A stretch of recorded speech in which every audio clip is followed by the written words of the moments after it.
We've completed our discussions talking about methods of phylogenetic reconstruction, and we still have a few wrap-up things to do in the area of general phylogeny, and one of those is supertrees. So supertrees really are a response to larger and larger data sets, and some of the issues that we talked about when we looked at our different methods about how long analyses of data sets can take. And so realize that in many cases, thorough analyses of these big data sets are quite prohibitive. They're time consuming, they take lots of computational resources, and so it can be a problem. And so one response to that issue of, well, I just don't have enough time or enough resources to do a good analysis was a supertree approach. And a supertree is really a approach that allows us to take different analyses and somehow put them together. So it is not an analysis of primary data, it's an analysis of analyses, or what we might call a meta-analysis. So it does not rely on the primary data itself. So remember we talked about when we were looking at distance methods, there was a little bit of an issue with, well, we take our primary data in the form of DNA sequence and we turn it into distances, and then we use those distances to calculate a tree. Well, this is maybe even worse because we do whatever methods we want first, maybe even a variety of different methods in different analyses. And then we do a second round of analyses based on the results of the first. And so the idea from a statistical or scientific point of view is that every time you do something, there's a degree of uncertainty that's introduced. And so if you have a degree of uncertainty in your trees, and then you're analyzing those and doing a secondary analysis to figure out a super tree, right? Then you're adding on another layer of uncertainty. And so although it might be useful for these large data sets and maybe even help us to get the overall phylogeny of all living organisms, or what we call the tree of life. And there's a website, if you want to look it up, it's TOLWeb, T-O-L web, I think .org. It's kind of a cool site. You can look at it. It doesn't it's conservative. It doesn't update as frequently as maybe the scientific community reaches consensus, but it gives you a good overview of all living creatures. And so really there's some super tree work there and some things put together to try and figure out the entire phylogeny for all living organisms. And this is fundamental because really we could, in theory, although it's very difficult in practice, figure out relationships because of this uniting idea in evolution that all living organisms share common ancestry. Now, a super tree, there are a couple of different ways to do it. The first we're going to talk about is an informal, but all of these methods allow us to put a variety of different analyses together into a single image or a single diagram representing relationships. So first, let's talk about informal supertrees. Okay, an informal supertree, as it sounds, we don't do any objective analysis. There's no strict analytical way to do it. So for instance, we might do a phylogeny of amphibians using whatever genes we think are good and whatever taxon sampling we can. We do an amphibian of reptiles, maybe different genes or maybe some of the same ones. We do a phylogeny of mammals, and we do all those separately, and then we stick them together in a way that maybe other analyses, maybe even a fourth analysis, show those deep relationships. So we'd say, oh, here's our mammal tree. We just kind of graft it onto what we think the phylogeny is.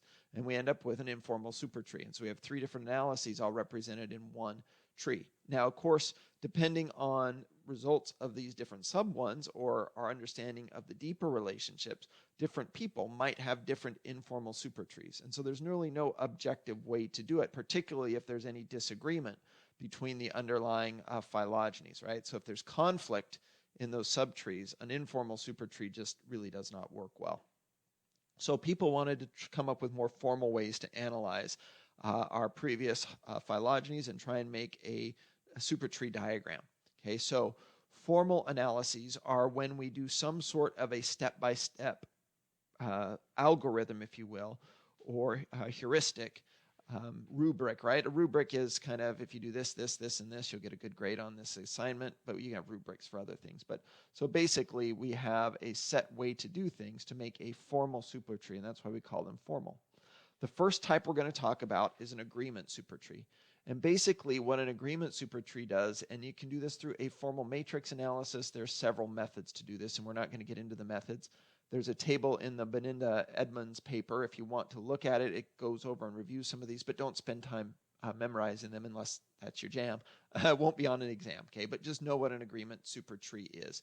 And so we do some sort of analysis by making a matrix or doing some sort of step-by-step category, and then we represent all of the species with an overview. And notice that we didn't just simply prune because, for instance, some of the green ones are in different places. So we only have species I represented in this one analysis.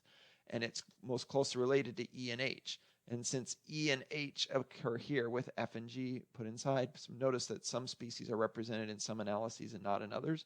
And so we don't have complete coverage. And so as long as there's no conflict between these trees, you can go through a number of steps. You'll probably get the same formal supertree by looking at agreement. And if they're complete agreement, no matter what method you do, you'll get the same result. But sometimes it's not 100% agreement.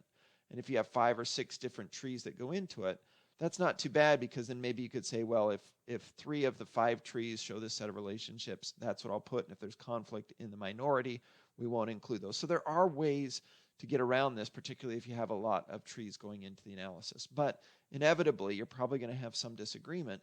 And so the methods are just formal ways to figure out how we deal with the areas where there is disagreement. Okay? Now, a separate way, a different way to do a formal supertree is called an optimization supertree. And in an optimization supertree, we would maybe make a matrix. We've got this diagrammed here. This is, let's move on to the next one for optimization supertrees. One way that you can do that is you can reconstruct a brand new matrix.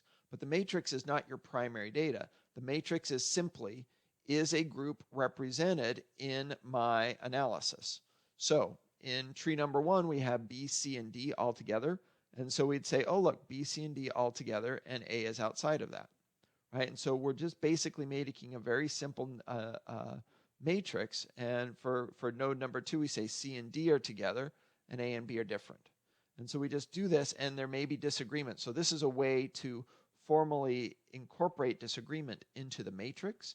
And then you could do like a parsimony analysis. You can't do really maximum likelihood on these. So you'd probably do a parsimony analysis on your new matrix and figure out what the phylogeny was.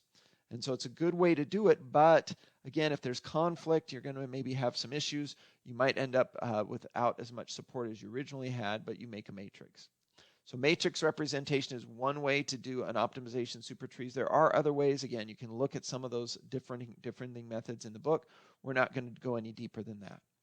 Okay, so there are some major criticisms and problems with supertrees. And in fact, many people will not even use supertrees because of these criticisms. So let's deal with them.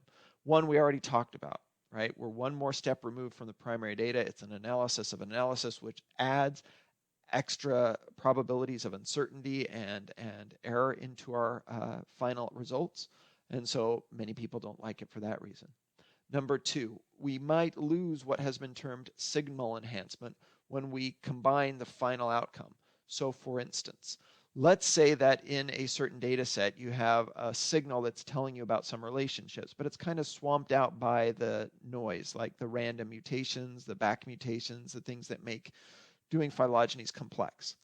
If we combine data sets and then do a single analysis on just the overall combined data set, which is the more formal, the more standard way to do it, then all of those signals, those phylogenetic signals that are kind of swamped out in the different analyses are going to get together and then maybe come out, and all the background noise, if you will, the background confusing data would be swamped out by the enhancement from the multiple signals. But if you just have kind of a little bit of a mess in one phylogeny, a little bit of a mess in another one, and you don't put the primary data together, you don't get that signal enhancement. Number 3, novel clades are not supported in the source data. So sometimes, especially when you're doing those optimization, those formal optimization analyses, you end up with a clade that's not in any of your previous phylogenies. It's novel, it's brand new. So how do we explain, oh, look, here's a set of relationships that's not in any of them? And that's possible. It doesn't happen a lot, but it is possible, and so that's a problem with the approach. This is bothering me. I don't know why there shouldn't be 2 3s, but 4. And lastly, If we're not careful, then we might inadvertently replicate our source data. So for instance, if we're doing a agreement supertree and 3 out of those 4 trees that we're using all had 18S genes in it, then basically we're representing that 18S data multiple times in our final analysis. And so that can be really tricky. And so if the 18S is biased in some ways, some of that bias might be magnified if we have it represented in multiple original analyses. And so supertrees are not really considered the best way to do it by most people, but sometimes they're a good alternative, and they do add a useful point of view and maybe another useful way to look at and get into relationships of organisms.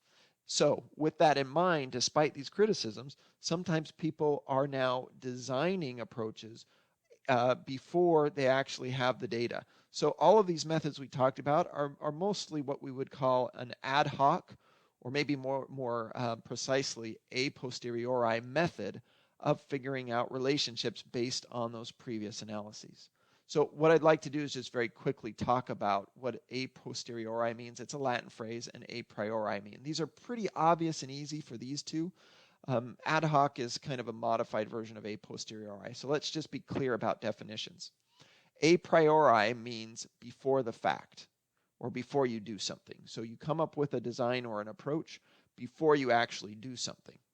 A posteriori, as the name, many of our English words and in other languages also are Latin-based, so this is helpful. A posteriori means after the fact. Or in other words, you've done something and then you go back in and try to fix it, or try to do, in this case, a supertree analysis based on what's already been done. And of course, ad hoc just simply means as is or like it is. And so an ad hoc committee means for this specific purpose. It means it's put together for one specific thing. So you can kind of think of these a posteriori also as ad hoc, because they're done just for that one specific result of trying to find a supertree. But now people are coming up with designs and approaches before, rather than just going through all the data and analyses that are already available. They say, hey, let's do this in a little bit more of a defensible manner. Okay, so one way to do that is discovering method. So we get our data set, and maybe we do a very quick phylogeny like a neighbor joining tree. We get a very basic, maybe rudimentary, but decent overview of relationships. And then we subdivide that with overlap so that there's going to be some areas that they share and then some that they don't. We subdivide that into subcategories, and we analyze those trees and then use one of our methods, usually a formal, either an agreement or an optimization method, and get our supertree. And so if we design these ahead of time, then we're not going to have only like 1 or 2 branches that are shared between them. We have a good amount of sharing, but it's kind of a divide and conquer approach. So that's the discovering method.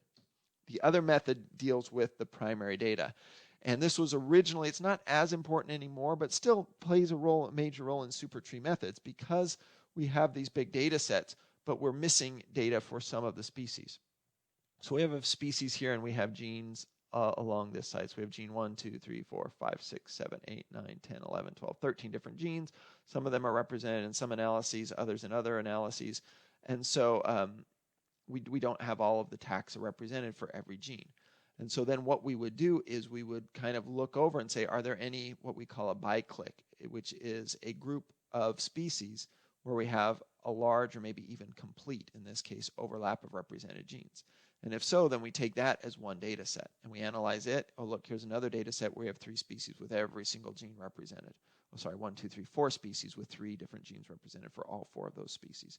And so that's how we would divide and conquer. In this case, we're doing it based on what gene samples we have, rather than just on any sort of starting estimate of relationships. So be familiar with both the biclick method and the discovering method. Know that they are a priori methods for supertree approaches, and that's the level of detail and specificity that you need to know for supertrees.